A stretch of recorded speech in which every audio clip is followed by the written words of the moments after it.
Hey guys, what's happening? Well, it's a beautiful day today. So what we're doing today is we are working on this Plymouth again, and that's a lot of what I do on my off days is I work on old car stuff. Whee! So anyway, here's what's up with this car. Nothing really wrong with it at all, except it has an electrical gremlin in it.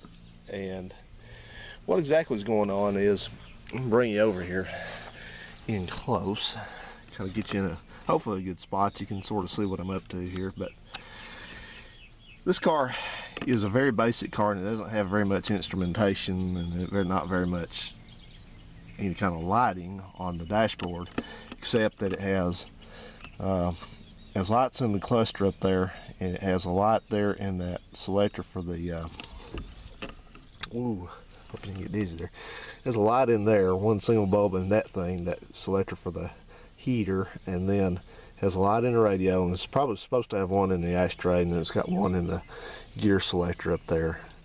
Okay, well, those are on the same circuit, I think. I'm not sure. This car's got kind of it's weird. It doesn't have very many electrical circuits anyway, but as far as under the dash goes, but it's got, it may have two different, I know it's got two different fuses that are supposed to control the lighting here, and I don't know why that is, but to understand that, you sort of have to know a little bit about Chrysler headlight switches and the wiring to them and things like that. It's a little bit different than it is for other cars, maybe, but that notwithstanding, what's going on is that when Phil had this car, he mentioned once along the way that he said he wished he had a light for the heater control up there, and I'm thinking, well, that does have a light in it, and it did used to work, but it does not work now, and the light in the radio does not work now.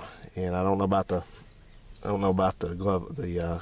ashtray light. I haven't really looked into that one, but the way this works is pretty simple. Is you have a headlight switch, and you have power to the headlight switch, and then you have the switch itself, which is of course over on the other side over there, and then you have wires come out that go, it's just one single circuit that runs all that. It's an orange wire, and it goes to the, supposedly there's a welded, what they call a welded splice in this harness somewhere in here, and then it branches out and it goes to the dash cluster, and then it goes to this and this and to the ashtray, and if you had a console, it would be a light in there for the gear shift. So what's interesting about this is that the gear shift selector and the instrument panel lights work, but the bulb for the other two bulbs don't work, and I've tested those. I'll show you that. We just got nothing here. So I'm going to have to kind of get you guys in here. Let's see how we can put you. Yeah, that might work. So we're kind of looking under the dashboard there right now, and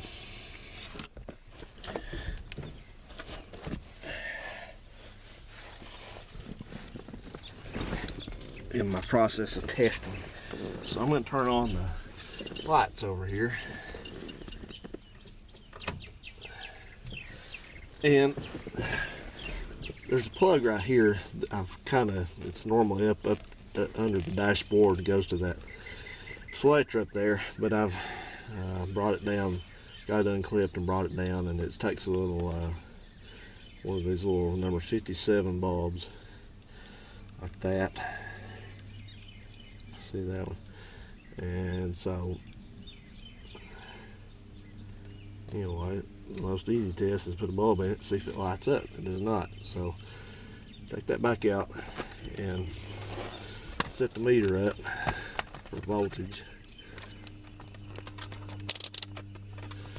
And I have an alligator I put on the negative. And then just probe the center terminal of this. I get nothing. It's not really easy to probe the back of it. I guess I could, but worked at it, but I don't really want to tear that plug up. But anyway, that's dead. And the wild card in this is that you see there's two wires going into this plug here for this light. The reason being is because this is a plastic socket, of course, and what it's going into is plastic, so it has to have, instead of being grounded through the radio or other places, then it has to have a dedicated ground to it, and that ground runs all over the place. And you know, Chryslers, especially when they come from up north, if you've seen, they tend to not have long-lasting grounds, problems with them. So turn this back to ohms, and what I'm going to do is just simply make sure that this plug is actually grounded. So I'm going to test my meter, and then I'm going to hit the side of it over here where the ground plug is. So the ground is not the problem. The problem is that there's no 12 volts going to it out of the light switch. So that's intriguing. I don't really know what would have caused that, but I know that Phil, the only thing that's possibly a clue is Phil back along the way somewhere got something stuck in this lighter, and it blew the fuse out for that, but we fixed that, and that all came back to life. But I don't know if this one has a light in it. I don't think this car does have a light in it, but I'm going to have to dig into this harness a little bit, I guess, and see where we're losing power at. I don't know if the splice came apart or what happened to it. It did not blow the fuse. There's no blown fuses, and I've checked the fuses across them to make sure that they're getting power and that they are conducting power, and they are. So everything's live at the fuse box. So other than that, I'm not sure what's up here. So I'm just gonna, in the interest of not having to lay upside down under this dashboard, which tends to make me sick a little bit, I'm gonna pull this lighter assembly out, and I'm gonna disconnect the battery, of course, first. I'm gonna pull this ashtray, out, and kind of look around in there and peek around and see what's going on in there, because he said the radio quit too, and I don't know what's up with that either. That radio was working. So anyway, we'll do some digging, and if I dig anything interesting up, I'll come back and show you. So see you at that point. Well, do you live in some location like the Pacific Northwest where it's fairly moderate temperatures most of the time and there's probably a lack of insects? Well, if you miss the fun of having all these insects always around you, then move down here to the south. We have plenty for you. Okay, so anyway, I've torn this all apart and got the radio out hanging by a wire. Now I guess it's totally out now, but the ashtray's hanging by a wire. And this is one of these situations where, number one, Kenneth White is going to tell me, as Phil says, that's how he pronounces his name, he's going to quickly tell me that I made a mistake putting this automatic in this car anyway. So that's fine. I know it's coming. You can say it. I know it. You feel that way? Okay. Anyway, the second thing is, this is one of these other situations where that you realize that your mechanicking that you did solved a problem and caused a problem. So I was wondering why my circuit out here was dead. Basically, again, just reiterate, you have a source over here at the headlight switch. It goes out, it lights these things up here, it lights this thing up, supposed to light that up, supposed to light the radio up. Well, it wasn't doing any of that now. It was only doing this part over here and this. And like I said, it's kind of a funky arrangement of how Chrysler does some of this stuff. But I got thinking about this, and I remember when I put this car together with the automatic, this steering column came out of another vehicle because, as a matter of fact, this was the one that came out of that. And if you guys have been here a long time, you remember that 75 Duster I had, the brown one that was so rusty. This car's rusty from the bottom, and that one was rusty from the top. So I parted it out, and it really was useful to have a lot of the parts off of it, but this is one of them. And I had to have this because I had a column that was a manual transmission column in here, and not only would that not work at all because we're going to an automatic, but well, that is what it is I had to have an automatic column. So in that, you have a light in here that tells you where your you know, for your quadrant. And so this car was not wired for this to light up, and didn't have provision for that. And I'm going to show you what it looks like under here. If you come down under the dash of these cars here, in this car you have wiring that comes out of the steering column and it goes to various things. It's got stuff for the ignition switch, hazard switch, turn signals, all that. And then one of these, which is, again, it's easy to know which is which because it's all orange. This is the wire that goes, single wire goes up to that little light up there in the shift quadrant. Well, what happened was, this is the plug here under the steering column that goes, this side here goes to the stuff up in the column I just showed you right there, and this side comes from the car. Well, do you see some of my hackery already? What happened? What is that wire right there, that's the source from, well, no, I'll take that back. It's not the source. That's where I messed up. That's not the source. That is, these two wires go into a junction right here. They form together, and then what would have happened if this had always been an automatic car, you would have had the other wire coming out the other side here. That wire, it would have been in this connector right there. It's not. It was not there because it was not made that way, because manual transmission doesn't have one of those. So anyway, what happened was I had to have that source for that. So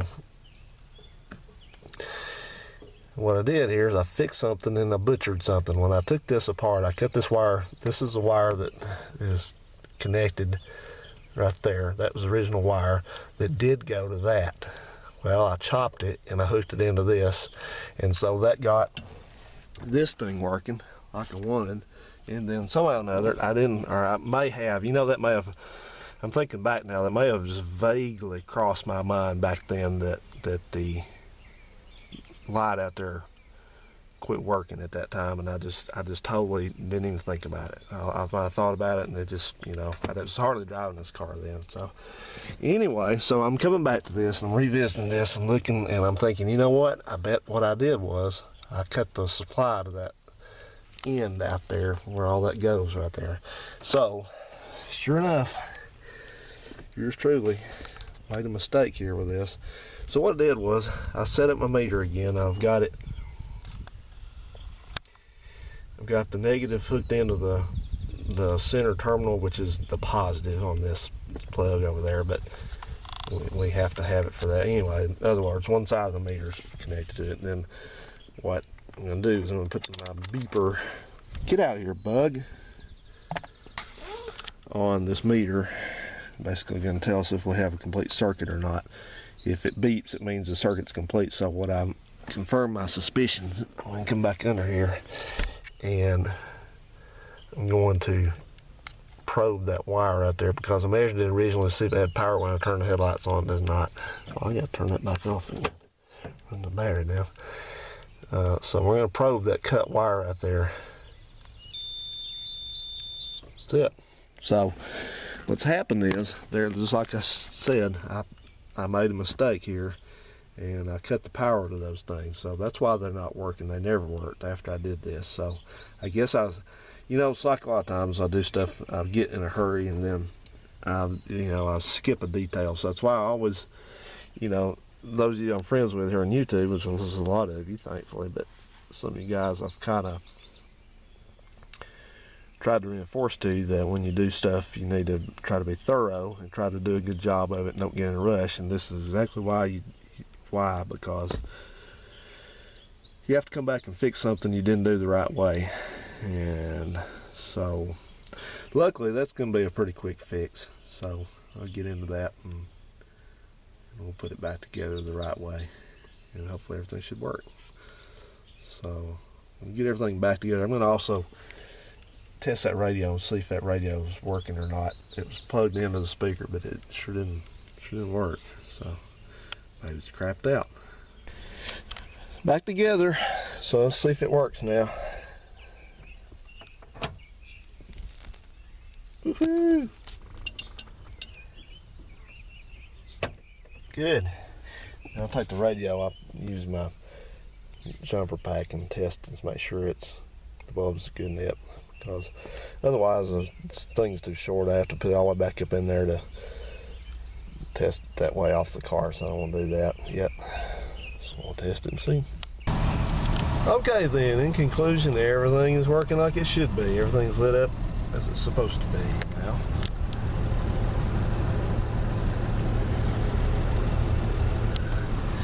Even the fasten seatbelts light still works. Okay guys. Oh, sorry, that was a mistake I guess, but live and learn. See you later.